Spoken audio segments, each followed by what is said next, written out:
Hi,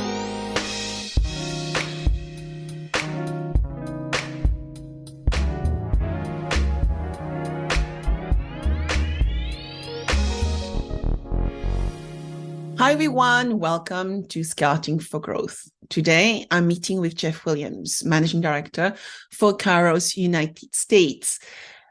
Kayrros is a technology-focused Earth observation analytics company using unconventional geospatial data to bring new insight to the world's biggest industries, including energy, commodity, and insurance.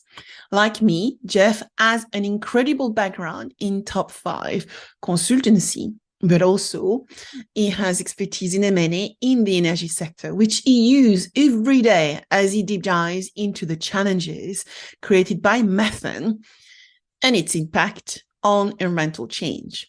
During the course of our conversation, Jeff and I discussed Kayrros as a Series C scale-up focused on delivering solutions using unconventional geospatial data.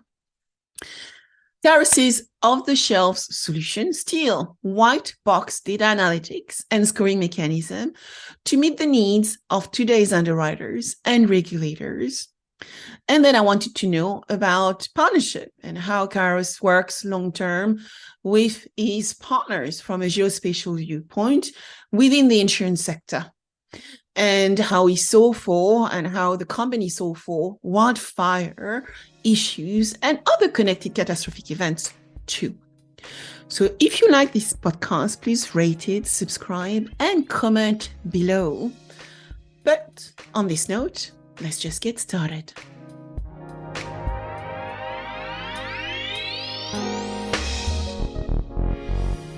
Hi, Jeff. Welcome. Hi, Sabine. So good to Thank be you. with you today. Thank you for joining me. Thank you. So, I'm excited to be here. We want to know everything about Jeff Williams. So tell us who you are as the managing director of Kayrros, where you come from, because insurance is, something you have been coming into recently, so that we can help our audience understand who you are. Yeah, I'm Jeff Williams, based here in Houston, Texas. I work for Kayrros, a French-based company. I actually come from the energy industry and fell in love with geospatial data. And I believe that Kayrros is the best spot for me. And I enjoy working with data. And I'm actually really working hard on working with the insurance industry of how they leverage geospatial data. So before going into geospatial, which is what we want to touch upon during our discussion, I'd love to hear about the other industry you've worked with. How you came into this beautiful industry of ours, which is insurance. But before, what were you doing? Yeah, so I actually got my start like many Texans that wanted to get into technology. I started working for a large consulting company, and they are the tip of the spear of energy tech. There, I started working with large energy companies to work with data, and I realized that all their data is spatial related, right? They have assets all over the country, a sensor network that they're not currently leveraging. But more importantly, we were solving problems that were facing challenges of where to go, more importantly, where not to go. And so I've really kind of fell in love with spatial data. I started then working for other geospatial startups, and realizing that there's a robust amount of data out there that companies are not leveraging correctly. And then about 6 months ago, I started working at Kayrros, where where they've made a real win within the commodities and energy network and industry. And I fundamentally believe I can use that foundation that they have built with commodities and energy, because you think about it, those companies really want insights, right? And geospatial data really provides those insights for them. And the natural growth and the next step for us is using that foundation of working with the energy and commodities industry, and really working with the insurance industry to build off that foundation. Yes, as you know, insurance companies insure energy companies and commodity companies. And today, as we are moving into climate change, and a lot of those players are looking at climate tech, it would be great for you to help us understand the power of geospatial and how Kayrros is using it? Yeah. Well, I think where we got Kayrros really got the start and kind of the recognition. We're not just a startup, we're a Series C level. We have over 100 employees, mainly based in France, but now we're really growing in North America. But we got our name really using satellite data to detect global crude count tank levels. We were using radar to detect how much oil was in crude was in those tanks. And that's how we got our name. But we naturally evolved of building other insights, asset managing, monitoring for oil energy companies to really detecting climate data, right? Tracking methane emissions, carbon. And we see that kind of we evolved from just an insights company to a climate data company. And so we value ourselves not just for energy, but energy data, but it's for climate data. The natural is we see the cause with methane emissions, and now we want to start tracking the effects.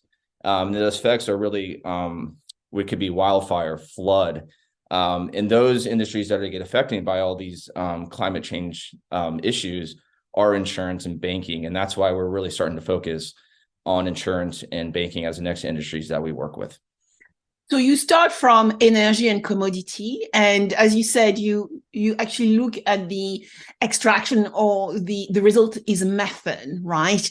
And you know that methane can actually create wildfires. So can you explain to us, when you look at industry, because a lot of insurance companies would work with energy company, commodity companies, but also with retail companies and financial services organization, sports company. Can you cover all this industry, or your main focus is energy and commodity, and actually really understand the impact of methane? And so therefore the result of methane on wildfire and amongst others? Yeah, like I said, we see ourselves as an insights company, whether it's tracking operations or tracking methane emissions, right?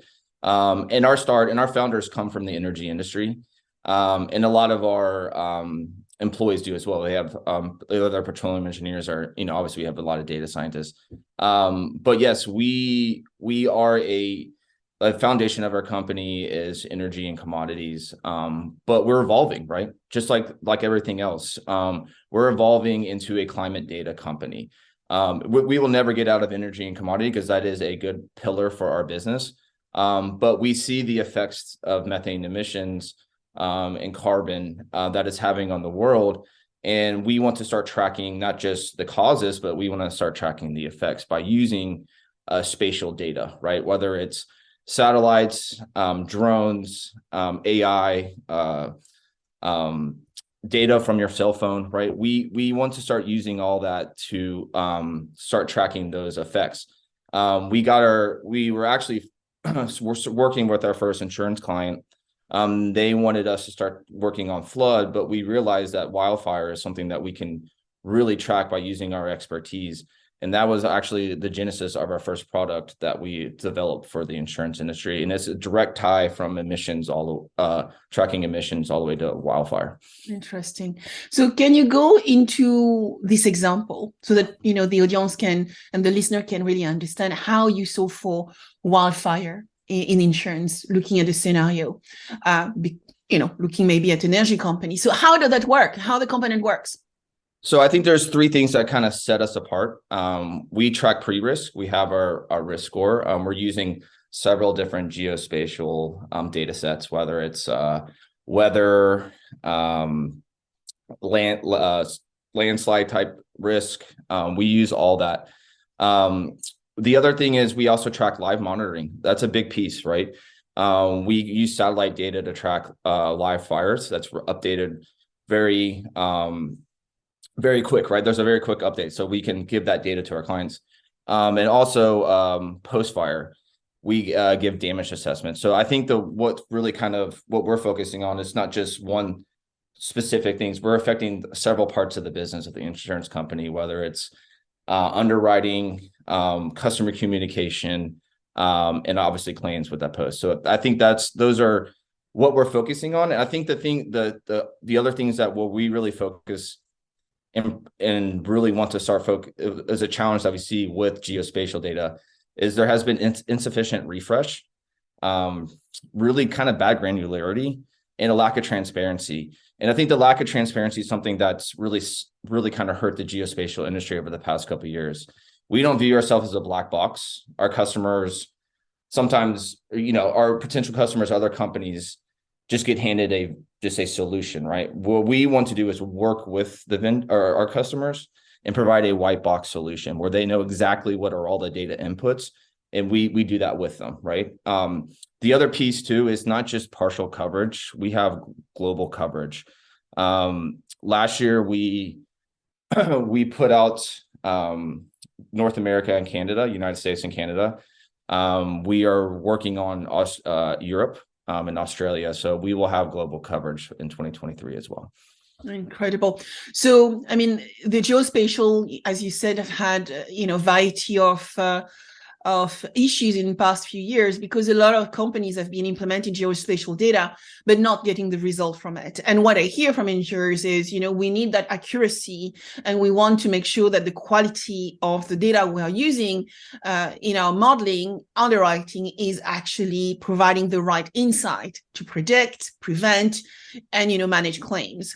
So you mentioned that you're doing geospatial data, you are doing scoring, and you're actually feeding that into a process. Can you actually explain some of the benefits that the companies you have worked with, whether insurers or others, when applying your method and your geospatial capabilities?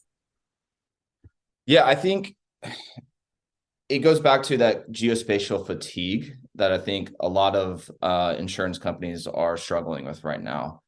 And I think the benefit of working with us is we are fighting this fatigue. And how we're fighting that fatigue is by positioning Kayrros to be a geospatial partner, not a vendor. And although wildfire is our most prominent product right now for the insurance industries, what we want to do is partner with insurance companies to cover all interests, right? And all use cases. And that's where I think we set ourselves apart. Obviously, I can talk about how great our team is and all the technology we have, but I think it's really positioning ourselves on some of the challenge our customers have had in past of using geospatial data. And again, it's really being that white box solution where we partner with those customers to make sure that they're aware of all the data that we're pulling in and working with them to develop those solutions. Okay, so you're developing solutions, white box, which means that you can open the box and actually see exactly how the modeling has been put together. And that is great from a regulatory viewpoint because some regulators will actually ask to see the data. So they like white box modeling. So what would be, you say, your business model? So how do you work as a partner with your partners to actually create that value and create probably that long-term relationship where you start with wildfire, but maybe help them solve other big catastrophic events or other weather-related issues? Well, so, we've been at this for a while. Not insurance, right? Insurance is new to us. But we've been partnering with the largest energy and commodity and even government for years, right? And we're always evolving our products, and we're learning from our customers as well and making sure we're delivering them, evolving our products to make sure that we're giving them the insights that they need. I think a really good example, though, of our journey as a company is last year, we partnered with a French multinational company, AXA, and became their global geospatial center of expertise. And what we're doing there is co-developing use cases and expand that, really focus on climate and risk services and solutions. And so I'm trying to replicate that deal. And we're already in discussions with a lot of US insurance companies as well to do that. And that we're seeing a lot of interest in not just selling them off the shelves black box solutions, but working with them to build these larger solutions in these more grander geospatial center of excellence type ideas. So when you work with, big financial institution or any institution, so you are bringing your geospatial data and you are mixing that with their own data, I assume. So there would be some external with some internal to go into some scoring mechanism to actually evaluate the risk. Am I right? That's correct. We see geospatial is part of the solution, not the solution, right? So we work with them to use our data to incorporate into their larger data sets, right? And that's what we're focused on. I think that's what we've seen work in other industries, and that's what we'll work with insurance as well. But so when we go into the risk, the risk assessment process, would you actually provide, you're providing a scoring. So how does the scoring works with existing scoring mechanism? Because insurance company doesn't start with, the new model. They already have capability in place. How do you augment existing capabilities? So I can't speak for insurance customers, and I'm not sure exactly how, but I think there's kind of what I've seen in many discussions is, one, they can compare our score with what they have. Two, I think some potential customers want to replace, right, and see if we're capable of doing that. But again, what I ultimately believe that we want to work with the customer to figure out where we fit in with our scoring, and whether it's geospatial, how they use our geospatial score. Okay, so just to actually get a better lens around Kayrros. So Kayrros, French company, you are United States. So you said you are already 100 people. So can you talk a little bit about the business, the culture? Being French myself, probably I will have a little bit of a bias. But tell us how it's been for you working with the team. There was a culture shock first. I'm not going to lie. I'm a Texan, not just an American. So we're a unique breed. But I was very lucky. I got to, I knew of the team before I joined. Obviously, I worked in geospatial for a while, so I was very aware of Kayrros and the how well regarded we thought of them in the energy industry. And it's been great. The team is just so smart, right? I'm blown away with the products and the insights we're able to deliver. And I view my job is really increasing awareness in North America. We have an established brand in energy, so I'm really trying to grow that. But in North America is where we see a lot of our growth. And my job and responsibility is, one, building that awareness of Kayrros, and also building a great team. We will be hiring a lot in the US, and focusing on not just business development, but having our product team here as well. Because we know majority of our customers will be here in the United States. And so we want to make sure that we give our customers full service of our product team as well.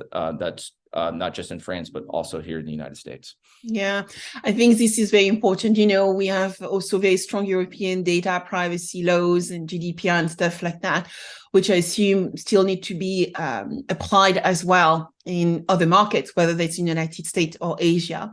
So I assume you will have to be a self-contained team as you grow in that market too. Yeah, and then we also have teams in London, and we will be working on growing our Asia team as well. That's cool. We talked about wildfire. When we look at the plans, where are we going beside wildfire, Jeff? Well, that's exciting. I need to talk to my team about what we have cooked up with one of our current customers. I think landslides is a natural progression of that data. But flood is something we've been always working on as well. But again, I go back to, yes, we have these products that we're developing off the shelves, but more importantly, what do our customers want, right? And I think that will dictate what we're building in 2023. Our fire product, I'm very, very proud of, but we'll continue to develop that as well, right? And add more capabilities to that. One thing that we're working on too as well is working with the French firefighting team and how they respond to fires. And so we will probably have new capabilities by working with them this year as well to add to our product there. That's cool. So we talked about the team, we talked about Kayrros, we talked about you. Can we talk a little bit as to how you partner, not only with big companies, but with others in the ecosystem? I assume that part of your strategy, we hear a lot about digital ecosystem, business ecosystem, partner ecosystems. I assume as Kayrros, you also consider others to be part of your ecosystem to build those solutions of the future. Yeah, that's we are not a hardware company, right? We don't provide the imagery.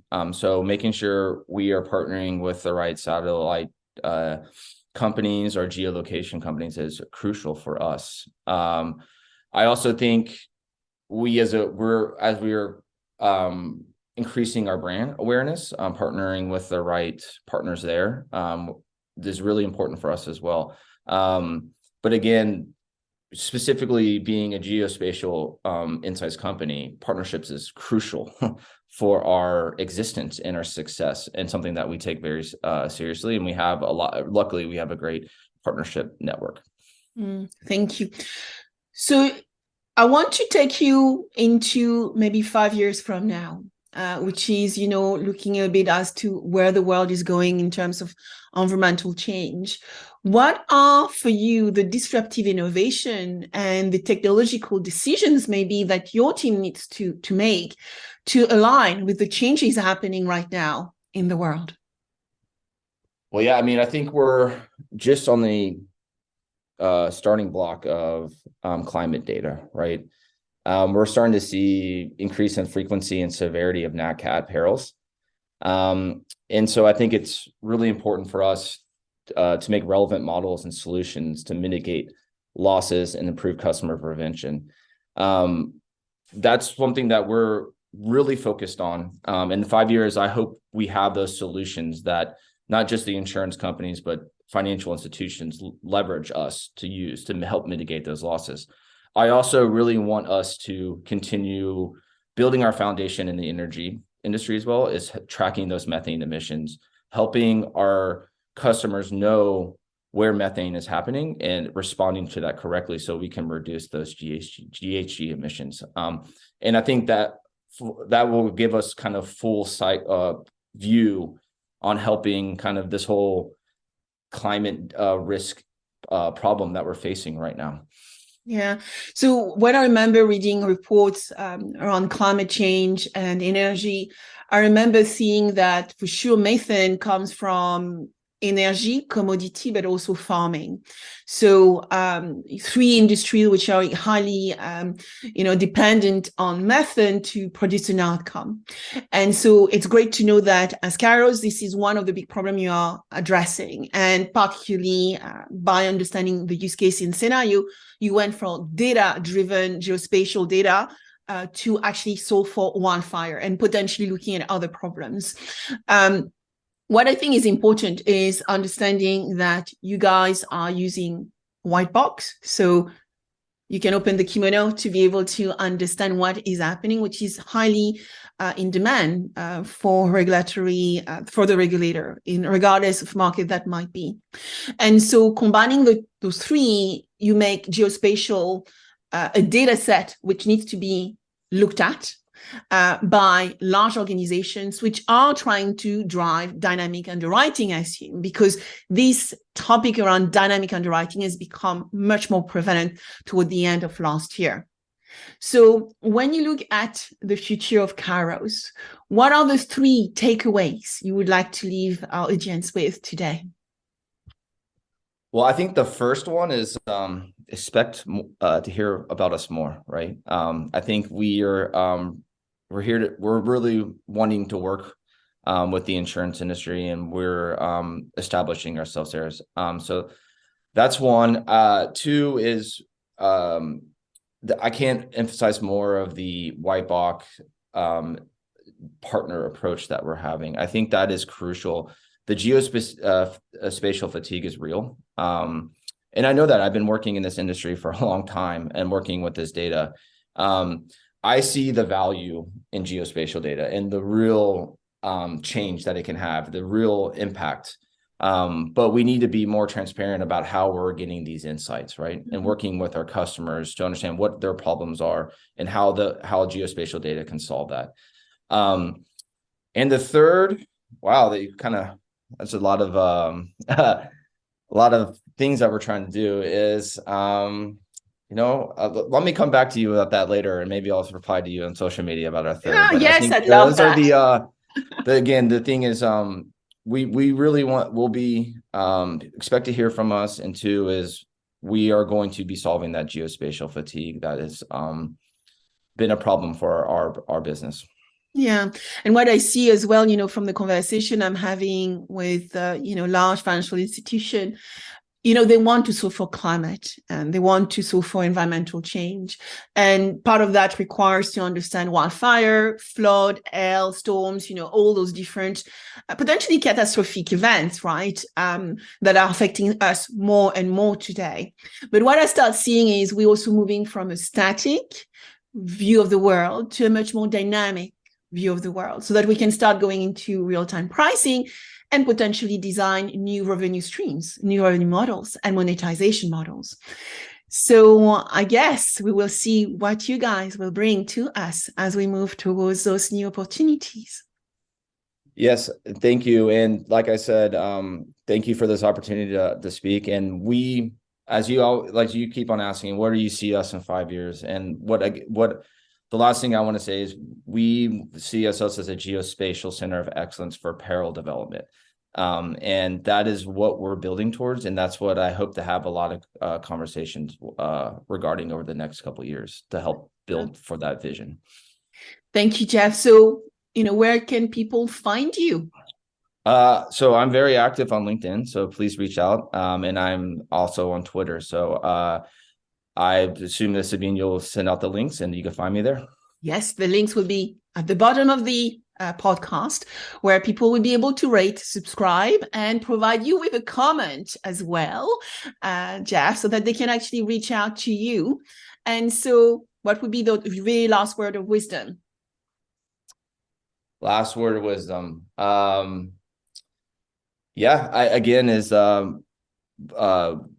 We are helping really, my mission is really to help solve for geospatial fatigue and really provide actionable climate data. And I really want to have those conversations. So yeah, please reach out to me on the links that Sabine's going to post. Perfect. Thank you, Jeff. Until next time. Thank you, Sabine.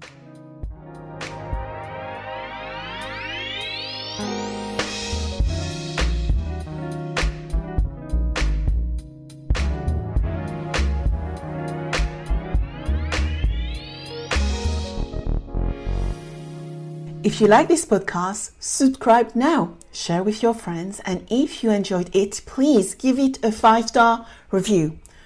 Also, if you want to cover any specific subject with me, contact me on Instagram under Sabine VdL Officials or LinkedIn under Sabine VdL. Thank you.